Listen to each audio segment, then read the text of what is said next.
नमस्कार, मैं छत्तीसगढ़ अखबार के YouTube चैनल इंडिया आजकल के स्टूडियो से सुनील कुमार। हर दिन बड़ी मुश्किल रहती है कि किस विषय पर अखबार का संपादकीय लिखूं, एडिटोरियल, और किस विषय पर आपके सामने एडिटोरियल बोलने के लिए खड़ा हूं।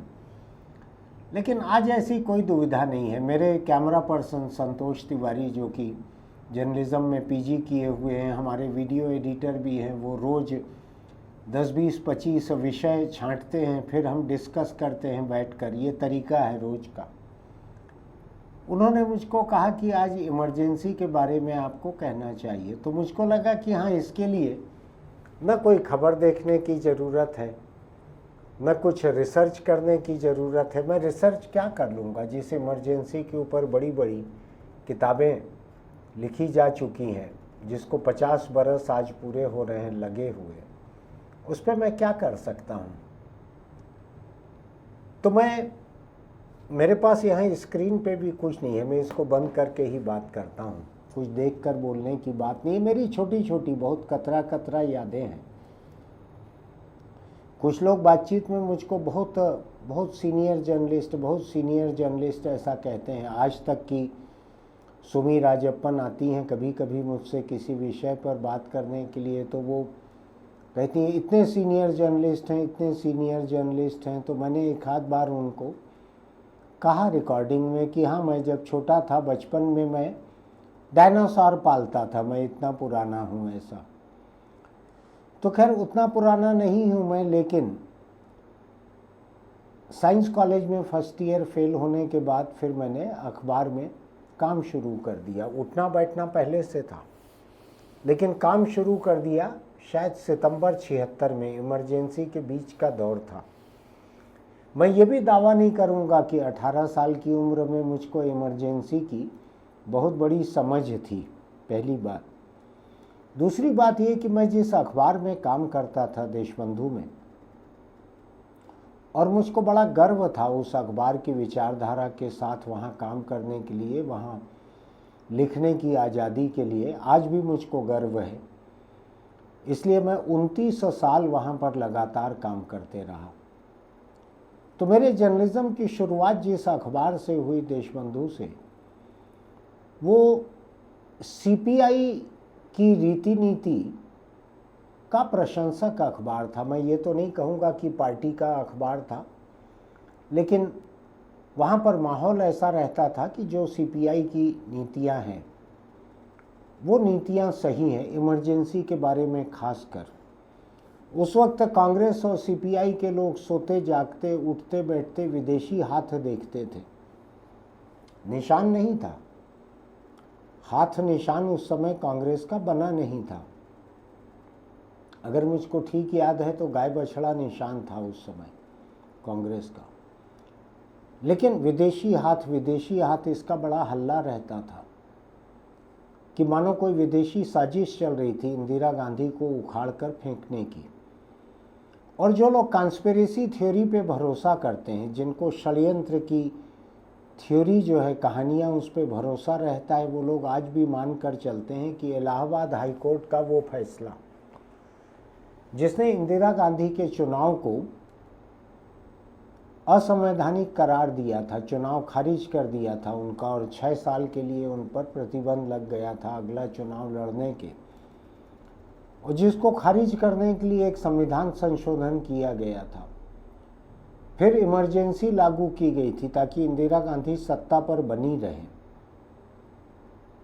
इंदिरा गांधी, उनके आसपास आपको ध्यान होगा कि एक बहुत बुरी आत्मा की तरह उनके छोटे बेटे संजय गांधी आसपास मंडराते रहते थे। उनका बहुत बुरा असर इंदिरा गांधी पर था, वरना नेहरू की बेटी, जिस नेहरू की सोच में, जिंदगी में लोकतंत्र ठूंस ठूंस कर भरा हुआ था, नेहरू की बेटी देश पर आपातकाल ला देगी, बड़ा अकल्पनीय था यह। मेरी समझ बहुत ज़्यादा नहीं थी, कुछ चीज़ें बाद में समझ पाया मैं। 18 साल की उम्र में मैंने न कभी राजनीति उतनी बारीकी से देखी थी। उस समय वोट भी नहीं था 18 साल में, 21 साल में शायद वोट डालने का हक रहता था। तो मैं उस समय इमरजेंसी को उतना नहीं समझता था।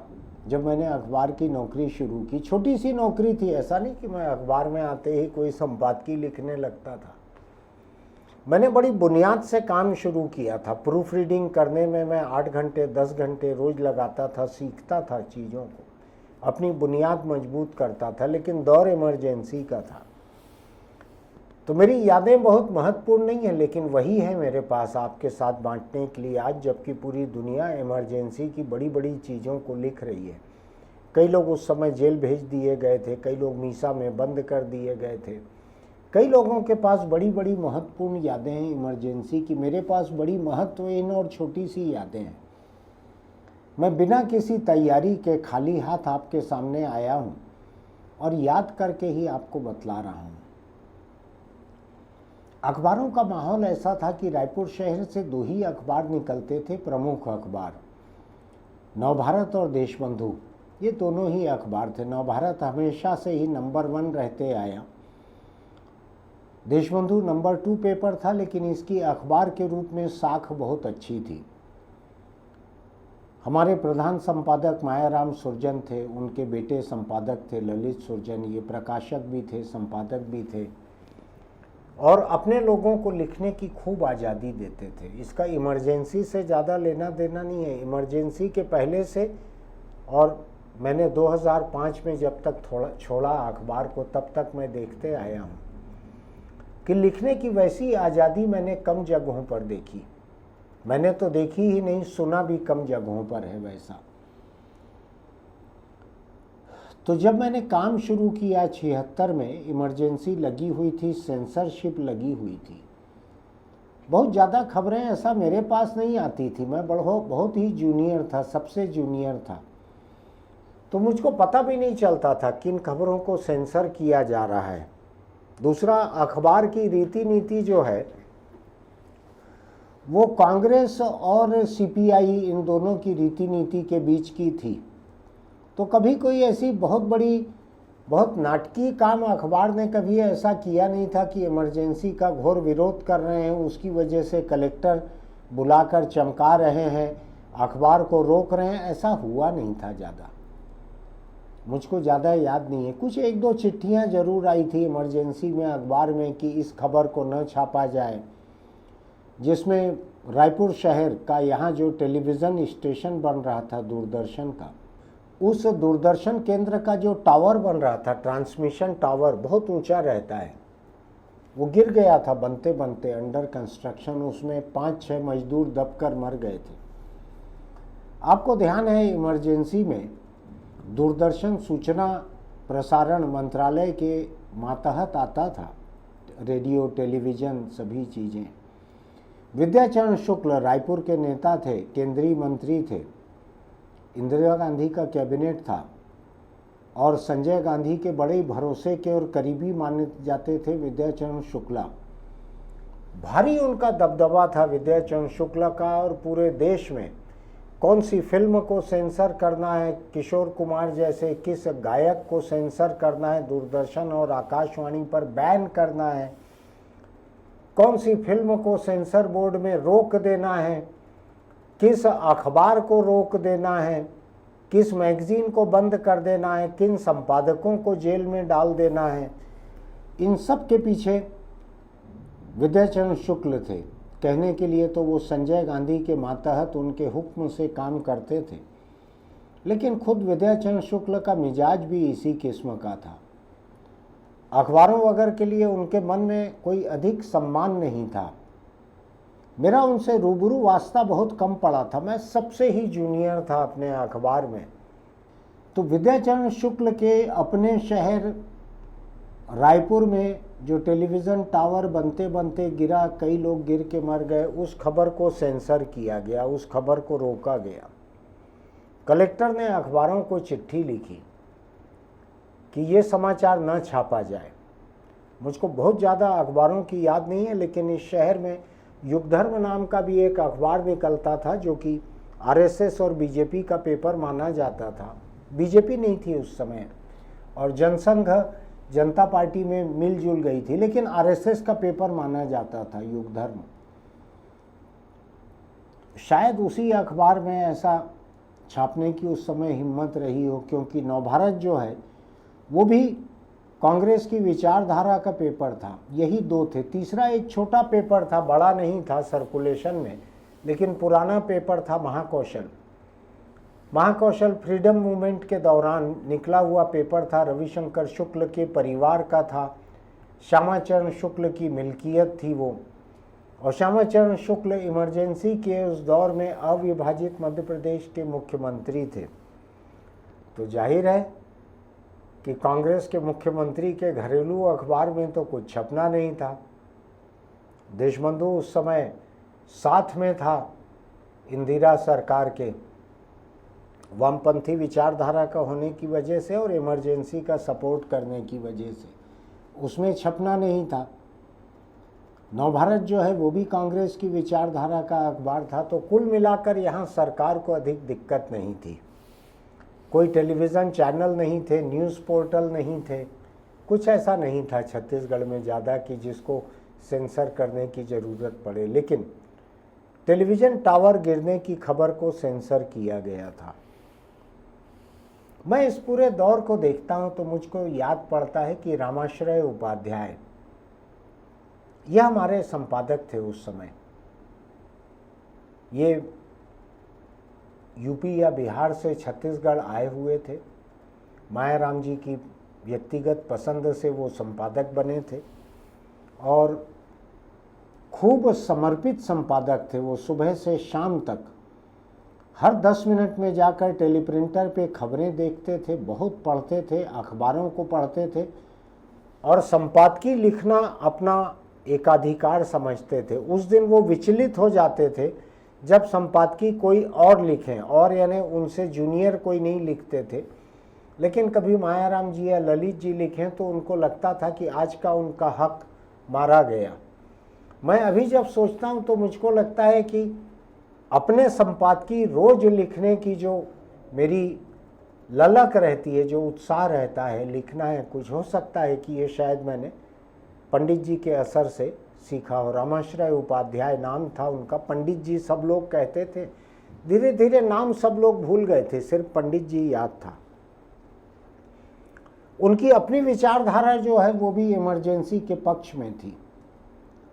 तो वो हफ्ते में 2, 3, 4 संपादकीय लिखते थे कि आपातकाल किस तरह से अनुशासन पर्व है। इस शब्द को उछाला था विनोबा भावे ने कि आपातकाल अनुशासन पर्व है। आपको एक तस्वीर ध्यान होगी कि इंदिरा गांधी उस दौर में जाकर, वर्धा जाकर विनोबा भावे से मिलकर आई थी। नीचे बैठी थी जमीन पर, उनके साथ में मिलकर आई थी। शायद उनका असर था, अनुरोध था, जो भी था। तो विनोबा भावे ने इमरजेंसी के लिए अनुशासन पर्व ये शब्द इस्तेमाल किया था। और कई लोग इस बात को अनुशासन मानते थे कि सरकारी दफ्तरों में लोग बैठने लगे हैं, रिश्वत थोड़ी सी कम हो गई है, रेलगाड़ियां समय पर चलने लगी है। अधिकतर लोगों को अभिव्यक्ति की स्वतंत्रता से कुछ ज़्यादा लेना देना नहीं रहता हिंदुस्तान में।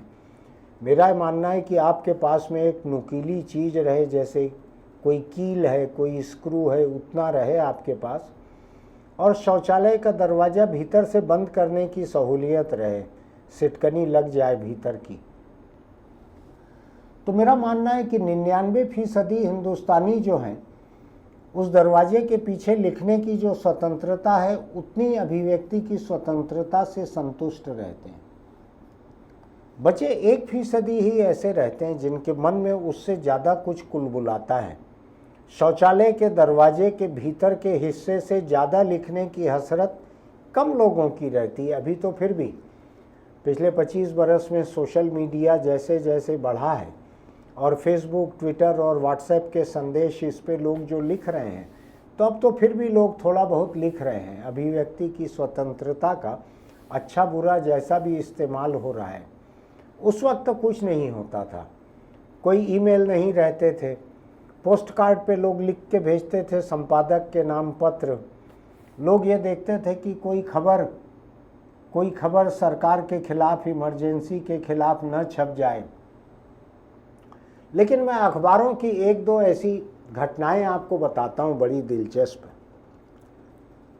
तो पहले मैं बतला रहा था आपको कि पंडित जी जो थे रामाश्रय उपाध्याय देशबंधु के संपादक, उनके साथ में रोज 8 घंटे 10 घंटे रहता था, ऑफिस में पूरे समय बैठते थे वो। तो वो हफ्ते में 2 दिन 3 दिन आपातकाल, अनुशासन पर्व, और कैसे सब कुछ देश में अच्छा हो रहा है, और कैसे विदेशी हाथ था जिसकी साजिश की वजह से आपातकाल लगाना पड़ा, इसको जस्टिफाई करते हुए, न्यायोचित ठहराते हुए वो संपादकीय लिखते थे। तो हफ्ते में 2 3 4 संपादकीय ऐसे हो जाते थे, और 1-2 संपादकीय उनके हो जाते थे परमाणु निशस्त्रीकरण वगैरह के बारे में, जो कि रूस के पसंदीदा विषय रहते थे। सोवियत संघ था उस समय, रूस नहीं था, विघटन नहीं हुआ था।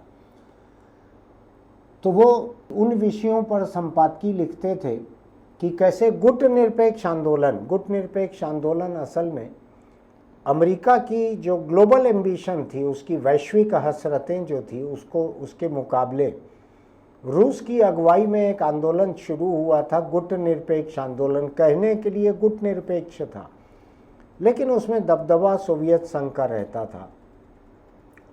तो पंडित जी को सहूलियत रहती थी कि एक हाथ संपादकीय गुट निरपेक्ष आंदोलन पे, एक हाथ संपादकीय परमाणु निशस्त्रीकरण को लेकर, और 2-3 संपादकीय आपातकाल के अलग अलग पहलुओं को, किस तरह से एक विदेशी साजिश हो रही थी इंदिरा जी के खिलाफ, इस तरह का। और इंदिरा गांधी, ये तो 71 में इन्होंने ऐसा किया। आपको ध्यान होगा इमरजेंसी के कुछ अर्सा पहले इंदिरा गांधी ने बांग्लादेश बना दिया था अकेले, जिसके बाद ये भी बड़ा चारों तरफ फैलती थी ये बात कि किस तरह अटल बिहारी वाजपेयी उस समय जनसंघ के सबसे बड़े नेता थे, किस तरह उन्होंने इंदिरा को दुर्गा कहा था। तो ऐसी कई तरह की बातें हवा में रहती थी। इंदिरा गांधी का ताज़ा इतिहास बांग्लादेश बनाने का था, पाकिस्तान के 2 टुकड़े कर देने का था। तो जो लोग इंदिरा गांधी की तारीफ करना चाहते थे, स्तुति करना चाहते थे, उनके पास भी कुछ एक चीज़ें थी। बैंकों का राष्ट्रीयकरण कर दिया था इंदिरा गांधी ने, प्रिवी पर्स बंद कर दिया था राजाओं का। तो जब आप किसी की तारीफ करते हैं तो ये चीज़ें जो है कच्चे माल की तरह काम आती हैं। तो ये काम आती थी पंडित जी के, वो संपादकीय लिख के पूरा कर लेते थे।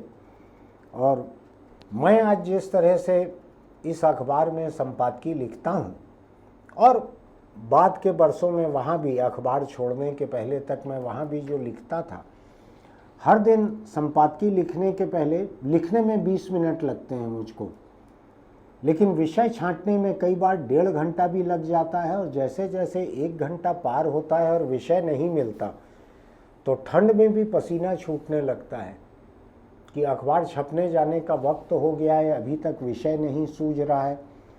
लेकिन पंडित जी के सामने ये दुविधा नहीं थी, अखबार की रीति नीति का उनको पूरा एहसास था।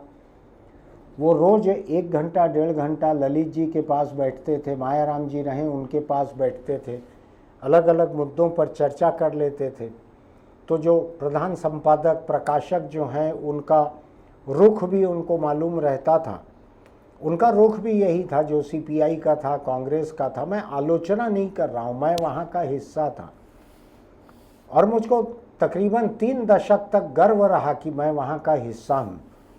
बाद में छोड़ने के बाद में भी मुझको कोई शिकायत नहीं है। मुझको वहाँ पर अभिव्यक्ति की जितनी स्वतंत्रता मिली थी अपने इस अखबार में, जिसमें थोड़ा सा मेरा मालिकाना हक भी है, यहाँ भी उतनी आज़ादी मुझको नहीं है। लेकिन इमरजेंसी की बात कर रहा हूँ मैं। इमरजेंसी में 1-2 और घटनाएं हुई। कहीं पे एक आध अखबार बंद हो गया, क्योंकि मैं तो जूनियर था, लेकिन कहीं कहीं देश के किसी अखबार में वरिष्ठ लोग भी थे जिनको मालूम था कि इमरजेंसी तानाशाही का सबूत है। वो मेरे जैसे माहौल में नहीं थे कि जहाँ पे कांग्रेस और सीपीआई की आइडियोलॉजी जो है उसके हिसाब से सब कुछ अच्छा चल रहा था। कई लोग दूसरे किस्म के अखबारों में भी थे, उनकी रीति नीति अलग थी। तो ऐसे कभी कभी ऐसी खबरें आती थी कि फलाने अखबार को बंद कर दिया गया, इसलिए कि उसमें एक समाचार में 3 जगह किसी पेज पे इंदिरा गधी छपा था। अब इंदिरा गांधी से इंदिरा गधी, ये प्रूफ की गलती भी हो सकती है, लेकिन किसी रिपोर्टर, किसी सह संपादक या किसी कंपोजिटर उस समय हाथ से टाइप एक एक उठा उठा के जमाते थे। इनमें से किसी की शरारत भी हो सकती थी। अब सोचिए जरा आप, जिस अखबार में इंदिरा गांधी छप गया और छप के बढ़ गया, आज जैसा नहीं था कि आज हमने कोई खबर पोस्ट की, वेबसाइट पे थोड़ी सी गलती हो गई तो हम 2 मिनट के भीतर उसको सुधारने की ताकत रखते हैं। उस समय अखबार छप के निकला तो समझ लीजिए बंदूक से गोली निकल गई, धनुष से तीर निकल गया, कुछ वापस नहीं आएगा। तो उस समय कुछ जगहों पर इंदिरा गांधी छपा तो लोगों ने कहा कि ये सोच समझ के की गई साजिश है, कलेक्टर ने अखबारों को बंद करवा दिया इमरजेंसी के सेंसरशिप के कानूनों के तहत। लेकिन ऐसा चलते रहा कहीं कहीं पर लोग बीच में 1-2 शब्द उटपटांग लिख देते थे किसी समाचार में, किसी लेख में। आपको ध्यान नहीं होगा, उस वक्त एक माहौल था, 20 सूत्री कार्यक्रम। 20 सूत्री कार्यक्रम बना था, जन कल्याण के कार्यक्रमों को लेकर वो चारों तरफ फैलता था वो। तो 20 सूत्री इतना हो गया था कि रायपुर में नवभारत में एक दिन हेडिंग छपी, रेल लाइन पर एक 20 सूत्रीय युवक कट कर मरा। वो था 20 वर्षीय युवक। अब मुझको ठीक से एकदम याद नहीं है कि ये इमरजेंसी के अंत तक का था कि उसके तुरंत बाद का था, लेकिन 20 सूत्री दिमाग में इतना बैठ गया था कि 20 वर्षीय युवक ट्रेन से कटकर मरा तो 20 सूत्रीय युवक ट्रेन से कटकर, सोते जागते वही गिने चुने शब्द रहते थे, संजय गांधी, इंदिरा गांधी, आपातकाल, विदेशी हाथ, विदेशी षड्यंत्र, अनुशासन पर्व। बड़ी सीमित शब्दावली हो गई थी, शायद 100 या 200 शब्दों से ही सारा काम चल जाता था। बात बीच के शब्द का, के, कु, में, मी, है, ये जोड़ने के लिए, वाक्य पूरा करने के लिए लगते थे। बाकी भारत में ये 100 या 200 शब्दों की शब्दावली हो गई थी और लोगों को याद रखना पड़ता था कि सरकार की आलोचना किसी भी तरह से न छपे। मैं तो बहुत ही जूनियर था तो मैं तो आलोचना करने की सोच भी नहीं सकता था, और उस अखबार में काम करते मुझको लगता था कि इमरजेंसी सही है। ये तो बात के बरसों की बात है जो मुझको लगने लगा कि इमरजेंसी गलत है।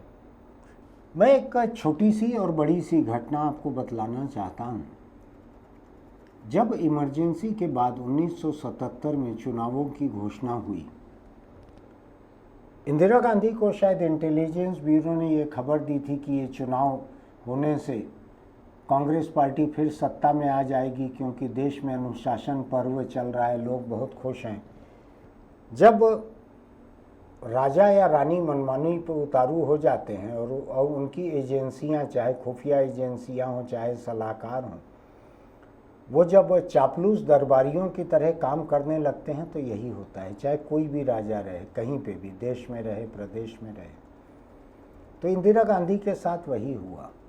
वो इस झांसे में आ गई कि वो दोबारा सत्ता में आ जाएंगी और उन्होंने चुनावों की घोषणा कर दी 1977 में। तो जब यहाँ चुनाव हो रहे थे उस वक्त रायपुर शहर से, ये राजधानी नहीं था, प्रदेश भी नहीं था छत्तीसगढ़ 77 में, यहाँ से पुरुषोत्तम कौशिक समाजवादी नेता थे। पुरुषोत्तम कौशिक को यहाँ से विपक्ष ने, जनता पार्टी ने अपना उम्मीदवार बनाया था। और मुझको ध्यान है कि बगल की एक सीट से जनसंघ के बृजलाल वर्मा को उम्मीदवार बनाया गया था। सीपीआई के छत्तीसगढ़ के सबसे बड़े नेता कॉमरेड सुधीर मुखर्जी रायपुर के निर्विवाद रूप से सबसे लोकप्रिय मजदूर नेता थे। उनसे कोई रिक्शे वाले पैसा तक नहीं लेते थे, गरीबों के मसीहा किस्म के थे वो। तो वो जनता पार्टी के उम्मीदवार के साथ प्रचार कर रहे थे और जहाँ पर हमारे अखबार का दफ्तर था उससे कुल जमा आधा किलोमीटर दूर इन पर हमला हुआ। और हमला ऐसे हुआ कि विद्याचरण शुक्ल के जो कट्टर समर्थक थे, बड़े समर्थक, उनका मोहल्ला था वो, और उन्हीं समर्थकों के परिवार ने, उन्हीं के साथियों ने ये हमला किया। दोनों को चोट भी लगी।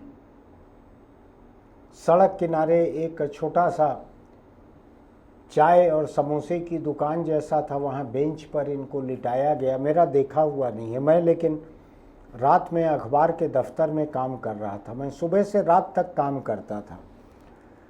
तो मेरे वरिष्ठ सहयोगी, मुझसे कई साल सीनियर थे अखबार में, अखबार नवीसी में, और हमारा रोज का घंटों का उठना बैठना रहता था। गिरजा शंकर दौड़े दौड़े प्रेस में आए और कहा, बंद करो सब खिड़की दरवाजे बंद करो पूरा। क्या हो गया, क्या हो गया? तो पुरुषोत्तम कौशिक और दादा के ऊपर अटैक हो गया है ऐसा। तो मुझको ध्यान है, हम लोगों ने, बहुत पुरानी बिल्डिंग थी, टूटे फूटे दरवाजे थे, लेकिन सब दरवाजा खिड़की बंद किए। नीचे के फ्लोर पर जहाँ कंपोजिंग होती थी, छपाई होती थी, उसके दरवाजे खिड़की बंद करवाए। ये दहशत थी कि इमरजेंसी में अगर ऐसी घटना हुई है, और शायद अगले ही दिन चुनाव थे, अगर मुझको ठीक से याद पड़ रहा है तो चुनाव के पहले रात को ये हुआ था, तो अगर ये खबर छपेगी तो बहुत बदनामी होगी कांग्रेस पार्टी की। तो इमरजेंसी लागू थी तब तक शायद, या इमरजेंसी हटाकर चुनाव की घोषणा हुई थी। तो ये था कि प्रशासन जो है कांग्रेस का था, वो रोक देगा, वो छपने नहीं देगा खबर को। खबर छापेंगे तो अखबार को रोक देगा। तो मुझको ध्यान है कि उतनी दहशत के बीच, उतना डरा सहमा माहौल था कि अभी आ जाएगी पुलिस, आके अखबार को रोकेगी। ऐसे माहौल के बीच वो खबर छपी अखबार में। रोका नहीं गया उस खबर को कि उससे कांग्रेस का नुकसान हो जाएगा, रोका नहीं गया। खबर छपी। छपने के बाद उस समय अखबार जो है, बसों के ऊपर छत पर अखबारों के बंडल लाद देते थे, वो जगह जगह उतारते जाते थे बस वाले। तो अखबारों के बंडल बस पर लादे गए रोज की तरह, और वहाँ से कोतवाली पुलिस उसको बंडल उतार के सब जब्त करके ले गई कोतवाली। जब प्रेस में ये पता लगा तो मुझको भी याद है, हो सकता है मामूली सी धुंधला हुई हो याद, कि गिरजा शंकर हमारे सीनियर जर्नलिस्ट थे, उन्होंने और बाकी दूसरे लोगों ने, तमाम लोग अखबार की कुछ एक कॉपियाँ जितनी भी बाकी थी उनको लेकर भागे इधर उधर, और सड़कों पर जहाँ से ट्रक निकल रहे थे कुछ था, उन ट्रकों को देते चले गए कि आगे हर गांव में एक एक कॉपी दे देना। बहुत ज़्यादा मुझको इमरजेंसी की यादें नहीं, लेकिन ये एक याद ताज़ा है। मैं उम्मीद करता हूँ कि याद धुंधली होने में मैं कोई चूक न कर रहा हूँ। गिरजा शंकर अभी भी बहुत सक्रिय हैं, मध्य प्रदेश छत्तीसगढ़ में वो काम करते हैं लगातार, उनको और याद होगा इसका। लेकिन अखबार को कॉपियाँ जब्त हो जाने के बाद में, और जो थोड़ा बहुत छप सका होगा, छाप कर उसके पेपर ले जाकर रास्ते में जो ट्रक निकल रहे थे बाहर, उन ट्रकों में दिया गया कि इसको आगे अलग अलग शहर में दे देना। ले गए थे ट्रक वाले, पता नहीं क्यों, अनुशासन पर्व था, फिर भी ट्रक वाले बागी नहीं थे, ले गए थे लोग। कोई मोबाइल का, इंटरनेट का कोई ज़माना नहीं था, कोई व्हाट्सएप किसी का ज़माना नहीं था। एक टेलीफोन कॉल भी लगाना हो तो ऑपरेटर के मार्फत लगता था कई घंटों में जाकर, और ऑपरेटर सुनते भी रहते थे। तो कोई जरिया नहीं था इस खबर को बाहर फैलाने का। इमरजेंसी के बाद के चुनाव में क्या हुआ, ये अच्छी तरह दर्ज इतिहास है, तमाम लोगों को मालूम है। ये बाद के बरसों में जैसे जैसे मेरा तजुर्बा बढ़ा, मेरी समझ बढ़ी, मेरा पढ़ना लिखना बढ़ा, तो मैं इस बात को समझते चले गया कि इमरजेंसी लगाना कितना अलोकतांत्रिक काम था, कितना तानाशाही का काम था। और वैसे वैसे मेरे मन में संजय गांधी के रहते रहते ही, विद्याचरण के रहते रहते ही, विद्याचरण के लिए हिकारत, संजय गांधी के लिए हिकारत, आज दोनों नहीं रह गए, लेकिन मैं गुजरे हुए लोगों की तारीफ में अच्छा अच्छा कहने का आदी नहीं हूँ। मुझको लगता है कि एक सच्चा मूल्यांकन किसी भी व्यक्ति का होना चाहिए। तो इन लोगों के लिए मेरे मन में जो हिकारत थी वो इमरजेंसी के बाद से कभी खत्म नहीं हुई। मुझको ध्यान है कि श्यामाचरण शुक्ल छत्तीसगढ़ के मुख्यमंत्री थे और उनके एक बड़े करीबी सहयोगी थे, उनके शायद रिश्ते में भांजे भी लगते थे। महाकौशल में भी उन्होंने बरसों काम किया था, उसके बाद देशबंधु में भी काम किया था उन्होंने। बसंत तिवारी जी वरिष्ठ पत्रकार थे। उन्होंने मुझको एक बार मजा लेते हुए बतलाया था कि वो कांग्रेस, जिला कांग्रेस के सचिव वगैरह भी थे उस समय, और जब संजय गांधी की आम सभा हुई थी जगदलपुर में, तो रायपुर से भी बसों में लोगों को भेजना था, कांग्रेस के कार्यकर्ताओं को, या भेड़ बकरी की तरह ठूंसे हुए इंसानों को भेजना था। श्यामाचरण मुख्यमंत्री थे, तो यहाँ से राज्य परिवहन निगम सरकारी बस सेवा थी, उसकी बसों को, जितनी बसें थी सब बसों को ले लिया गया। कांग्रेस भवन से और आसपास के दूसरे गांव, कस्बे, शहर से लोगों को भर भर के उन बसों को भेजा गया जगदलपुर। सभा हो गई वहाँ पर देश के उस वक्त के राजकुमार की। उसके बाद जब राज्य परिवहन निगम का बिल आया कांग्रेस को कि बिल किसके नाम से भेजना है, तो बसंत तिवारी जी ने टेलीफोन पे ही ऑर्डर दिया था उनको कि इतनी बसें भेजो। उस समय कांग्रेस भवन जो है वो कलेक्ट्रेट से एक दर्जा ऊपर था प्रशासन में। तो कांग्रेस भवन से वहाँ के सचिव कह रहे हैं बसंत तिवारी जी, तो सब बसों को भेज दिया गया था बिना किसी लिखित ऑर्डर के। जब पेमेंट की बात आई तो पेमेंट हुआ ही नहीं उनका। चुनाव हार गई कांग्रेस पार्टी, सत्ता चली गई, राज्य की भी चली गई, दिल्ली की भी चली गई सत्ता। कौन पैसा दे? उस समय तो कांग्रेसी जो हैं बचते हुए घर में बैठे हुए थे, क्योंकि जो नई सरकार आई थी वो जांच आयोग बना रही थी। कहीं मीसा की ज्यादतियों का, कहीं आपातकाल की ज्यादतियों का, कई तरह के आयोग बने हुए थे। ये मामला भी गया था आयोग में। उस समय कांग्रेस ने और बसंत तिवारी जी ने ये डिफेंस लिया था शायद वहाँ, उन्होंने ही बतलाया था मुझको कि हमने तो कोई लिखित आदेश दिया नहीं था, हमारा दिया हुआ नहीं है ये आदेश। तो राज्य परिवहन निगम के कुछ अधिकारी वगैरह उसमें धंसे थे। इस तरह की चीज़ें होती थी। सरकार ने इतनी ज्यादतियाँ की थी, इतनी गुंडागर्दी की थी कि जिस किराना व्यापारी, अनाज व्यापारी के यहाँ आधा क्विंटल, 1 क्विंटल, 25 किलो अतिरिक्त राशन निकल जाए जो स्टॉक लिखा है, तो उसको कालाबाजारी, मुनाफाखोरी और जाने क्या क्या जमाखोरी, इसके जुर्म में जेल में डाल दिया जाता था। बहुत सारे लोग कांग्रेस से जुड़े हुए और उनसे सत्ता से जुड़े हुए बहुत सारे दलाल पैदा हो गए थे, जो व्यापारियों को कहते थे कि आपका नाम आ गया है मीसा की लिस्ट में, तो वो दौड़े दौड़े आके हाथ पैर जोड़ के अपना नाम लिस्ट से हटवाने की कोशिश करते थे कि गिरफ्तार ना हो जाए। लोगों को अंदाज नहीं था, ये शायद कुछ 2 साल से कम चला था आपातकाल, लेकिन लोगों को अंदाज नहीं था कब तक चलेगा। लोगों को लगता था बरसों तक चल सकता है, और कौन ऐसे में गिरफ्तार हो, जेल जाए, जमानत नहीं मिलती थी कोर्ट से, तो लोग पैसा दे दे के बचते थे गिरफ्तार होने से, व्यापारी, ये वो तमाम लोग। रायपुर जेल के सुपरिटेंडेंट थे जो बाद के वर्षों में रहे, वो जब अविभाजित मध्य प्रदेश के दूसरे हिस्से में सुपरिटेंडेंट थे तो उनसे कांग्रेस के लोग खुश नहीं थे। इसलिए खुश नहीं थे कि वहाँ जो लोग जनसंघ के और दूसरे विपक्षी नेता बंद किए गए थे, ये उनको प्रताड़ित नहीं करते थे। राजनीतिक बंदी थे तो ठीक ठाक उनके खाने का इंतजाम कर देते थे। तो उनकी जेल में छापा डाला प्रशासन ने, और स्टॉक में जेल का 1000-2000 लोगों का खाना बनता है जहाँ पर, वहाँ स्टॉक में कुछ आधा पाव या 1 पाव मिर्च कम या ज़्यादा मिली तो उनको सस्पेंड कर दिया गया था। बाद में वो रायपुर सेंट्रल जेल में सुपरिटेंडेंट बनकर यहाँ पर आए, उन्होंने किस्सा बताया पूरा।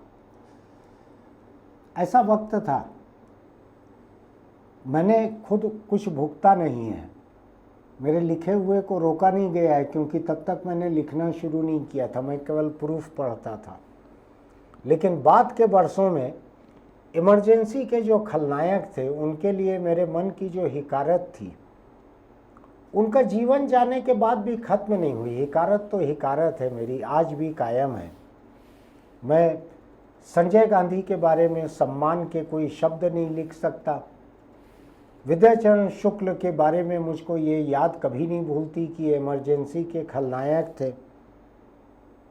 इनकी अगुवाई में कई तरह की ज्यादतियाँ हुई थी मीडिया पर, बहुत इन्होंने धमकाया था लोगों को। श्यामाचरण अपनी कुर्सी बचाने के लिए प्रदेश के मुख्यमंत्री थे, उन्होंने जिस तरह की चापलूसी संजय गांधी की थी वो देखने लायक थी। ये लोग संजय गांधी से एक पीढ़ी ऊपर के नेता थे और इन लोगों ने संजय गांधी की जिस तरह की चापलूसी की थी इमरजेंसी में, उस समय देश का ढर्रा वही था। मैं कोशिश करूंगा कि कल परसों में मुझको उस दौर को देखने वाले, जेल जाने वाले कुछ लोग मिलेंगे तो मैं उनसे बात भी करूंगा इसी जगह, इसी स्टूडियो में। लेकिन आज फिलहाल मेरी बड़ी ही सीमित यादें हैं। मैं बहुत छोटा था, बालिग भी हुआ नहीं था उस समय, 21 साल की उम्र थी, 18 बाद में हुई है। तो मैं 18 साल उम्र का था, तब इमरजेंसी के बीच में था। मेरा ज़्यादा देखा भोगा हुआ नहीं है, कतरा कतरा 2-3 चीज़ें आपको बतलाई मैंने। फिर मिलेंगे। आपको अगर मेरी ये बातें अच्छी लगी, दिलचस्प लगी, आपको लगा कि मैंने न्याय संगत बातें कही है, तो हमारे YouTube चैनल इंडिया आजकल को सब्सक्राइब कीजिएगा, नोटिफिकेशन की बटन दबाइएगा, लाइक कीजिएगा और इसका लिंक दोस्तों को भेजिएगा। कम से कम इस मौके पर वो इमरजेंसी के बारे में, एक बहुत छोटे से नौजवान जर्नलिस्ट, फर्स्ट ईयर फेल होके सीधा अखबार में काम करने लगा था, 140 रुपये तनख्वाह पर। इससे कम तनख्वाह वाले की यादें आपको सुनने नहीं मिलेगी इमरजेंसी के बारे में। मैं शायद सबसे ही कम तनख्वाह वाला व्यक्ति उस समय था जो आज अपनी कुछ छोटी मोटी यादें, कुछ रीति नीति की बातें आपके सामने रख रहा है। भेजिएगा अपने दोस्तों को, कमेंट बॉक्स में लिखिएगा ये बातें आपको कैसी लगी। चलते चलते एक छोटी सी सलाह कि अगर आप सिगरेट, बीड़ी, गुटखा, तम्बाकू खाते पीते हैं तो उसको छोड़ दीजिए, इसलिए कि ये कैंसर तक आपको ले जाते हैं और आपके हाथ में नहीं रहता कि आप तंबाकू का शौक भी कर लें और कैंसर से बच भी जाएं। अपने परिवार को छांटिए, छांटना है तो तंबाकू और कैंसर को क्या छांटना। आपका परिवार, आपके दोस्त, ये सब लोग आपको चाहते हैं, उनके बीच अधिक से अधिक स्वस्थ जिंदगी गुजारिए। तंबाकू को छोड़िए जो आपको शर्तिया मौत तक ले जाता है, उसको छोड़ दीजिए। फिर मिलेंगे।